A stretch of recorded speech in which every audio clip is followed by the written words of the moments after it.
Hey everyone, Professor Lucarelli here, coming at you with yet another video. Hope you all are having an awesome day. I want to talk to you guys about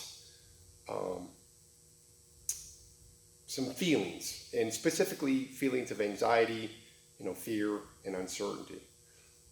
And given, the current state of things with COVID and the economy and civil unrest going on, it's the environment is ripe with those things, and I thought it would be an opportune time for me to kind of share some things that have helped me over the years, and things that I've kind of come across. Most of my students, parents don't know, but I was a very anxious child growing up, probably since I was at least 5.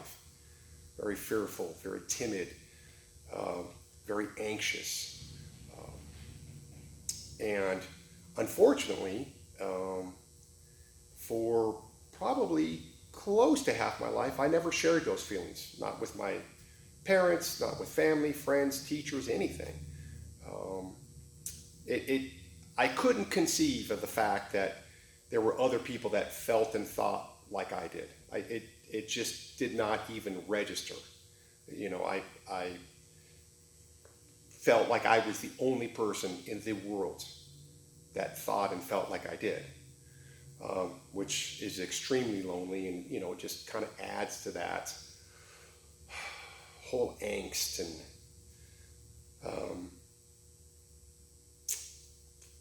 internal battle that you have going on. So the first thing I would implore people to do is to talk, to share, to get it out there, to a spouse, friend, family, mom and dad, trusted adults. Just get comfortable sharing feelings, right? Because if you bring things to light, that very act takes away a lot of that power. Even writing it down, keeping a journal. So just getting that out there, you're gonna take some of that power away. That's gonna help you identify what's going on. Even a healthcare profession gonna help you identify what's going on, what you're feeling. That's my first step. And then, from there, what you want to do, and what I found I had to do for me, and I think it's pretty applicable to a lot of people out there, was the things that made me afraid, I had to face. And, because in the beginning, things would make me fearful, and I would, naturally avoid them.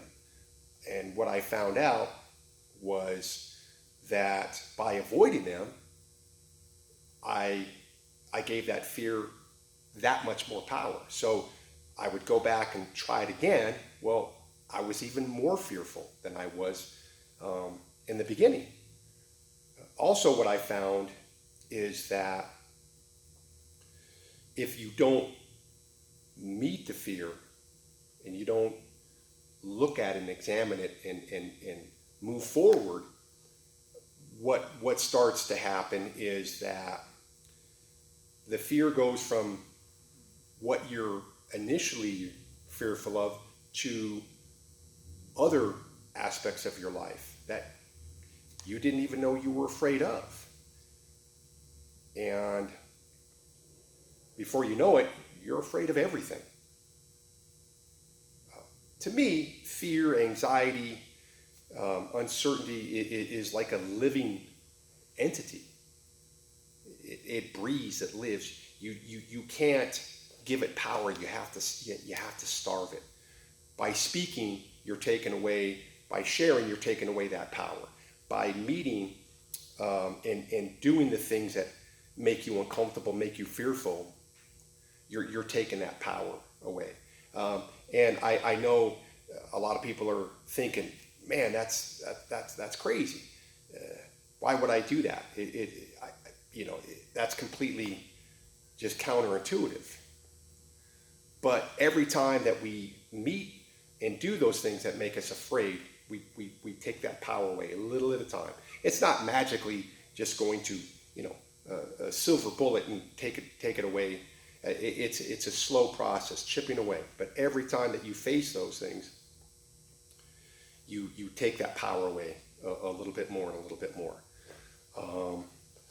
And you take control of your life, and instead of it controlling you, right? Not letting that thing get that strength and that power to control you and your life.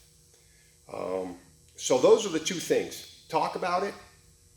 Trusted adult, spouse, parent, teacher, and face that, and have that support when you do that. But face those things that make you afraid head on, and those two things will go a really long way to helping you overcome that and to deal with that and give you that confidence and sense of empowerment.